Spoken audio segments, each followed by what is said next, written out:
Hi, Gary Guth here with bagpipelessons.net. You know, I talk a lot to my students about playing big, slow, and open. You know, if you want to move from one level to the next, your technique has to improve.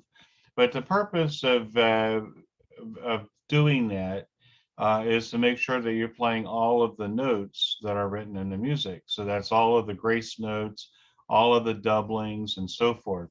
Um, I have a process that I call big, slow, and open. And so if you take a song like Scotland the Brave, you know, Scotland the Brave is one of the most popular tunes ever written for the bagpipe. However, it's one of the hardest to play because there's ornamentation on just about every single note. Okay, so big, slow, and open. Scotland the Brave in regular speed.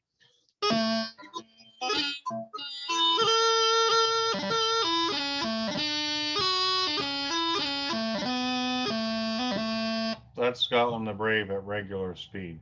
Big, slow, and open. When I try to teach somebody how to play big, slow, and open, the goal is to take the tune and find the lowest common denominator. So if I took all the dots and the cuts out of Scotland the Brave, the most commonly played note is an eighth note. Okay, so if I tap my feet now instead of in 4/4 time, I tap it in 8/8. I'm tapping now to the eighth note. I can control how fast I'm playing this tune, and I can open up all of the technique. For instance, I can go like this. Watch.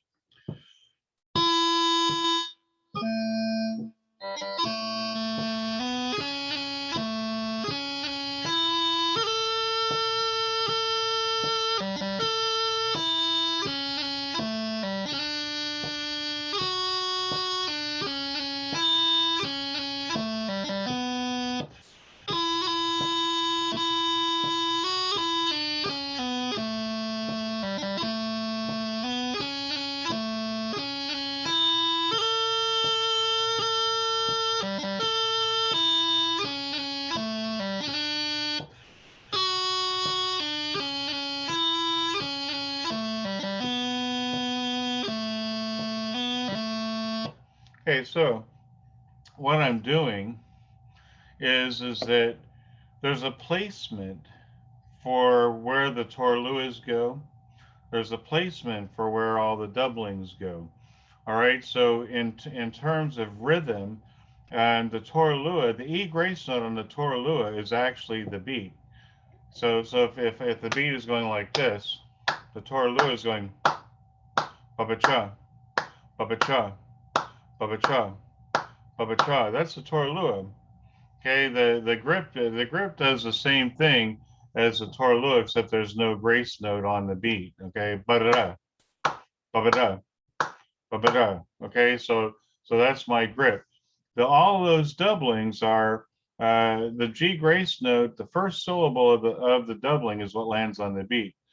Chada, chada, chada, chada. So if I'm counting uh, Scotland the Brave, you know, I'm going to go one and baba two, three E. Three E is the doubling now. Okay, so I'm going like this. I'm going one, baba two, three E and four E and one, two, baba three and four E and. All right, so that's the placement of where the doublings and the torluas go when you're playing big, slow, and open.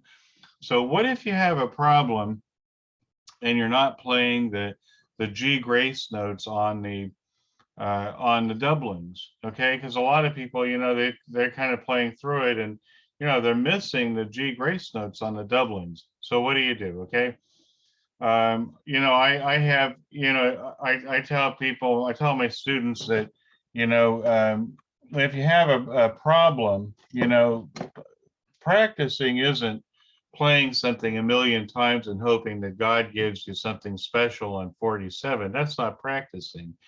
Practicing is playing until you get to a spot that's a problem and you stop Okay, if you caught on fire, what do? You stop, drop, and roll, right?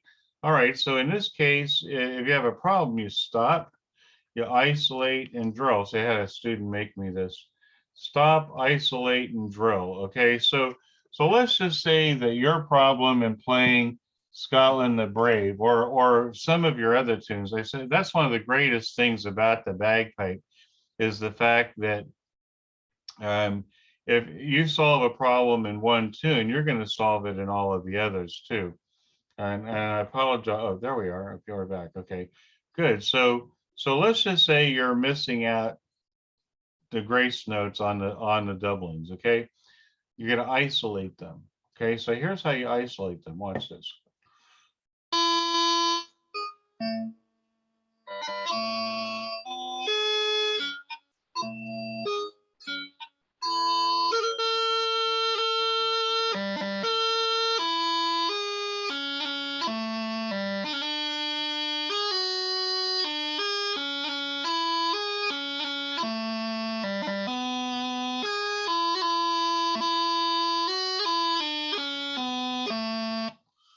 See what I'm doing? So I'm lifting and holding them. I'm lifting and holding them. The problem is that when you're trying to remember all of this music, your brain is remembering a string of movements. That's what your brain is remembering a string of movements. And so what we have to do is we have to infiltrate that string with all those G grace note movements. Okay, so if you practice, if you lift big for them, you know, for instance, one of the hardest, I think one of the hardest movements in Scotland the Brave is going from the E B to the E doubling. You know, so if you take that one apart, you're going to go B. Okay, so I'm lifting for the G grace note and the E position at the same time. So I'm going B, G grace note, E. And see, when I close my grace note, my G grace note, I'm closing my bottom finger. B, G grace note, E, F grace note.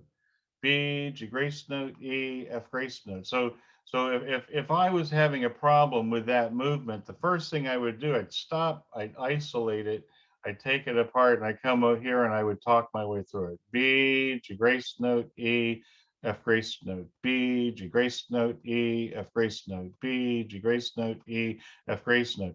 Because it's not about music if you're struggling with fingering, it's about coordination. Okay, so the way you get through a coordination problem is you stop, you isolate, and you drill it. You talk your way through it.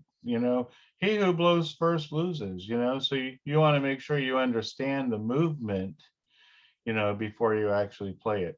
All right, so big, slow, and open is a process of playing at halftime.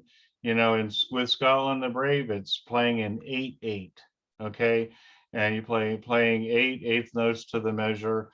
You're doing it really slow, so you're bringing now those 30-second notes are being treated like 16th notes because you're playing them a lot slower, and that way you can get all of the syllables in. A torlu is a three-syllable movement. Doubling is a two-syllable movement, and so forth. So the secret to getting from one level of technique to the next level of technique is through repetition. Okay, so you're building muscle memory is what you're doing, but you have to take it down slow enough so that you understand the muscle memory. Oh, I hope you got enough out of this. This is an experiment. I try to do a newsletter on a regular basis. I was thinking, well, maybe I should do something video wise this time. I hope you got something out of this. And if you have any questions, please feel free and contact me. Gary Guth, this is bagpipelessons.net. You have a great day. Thank you.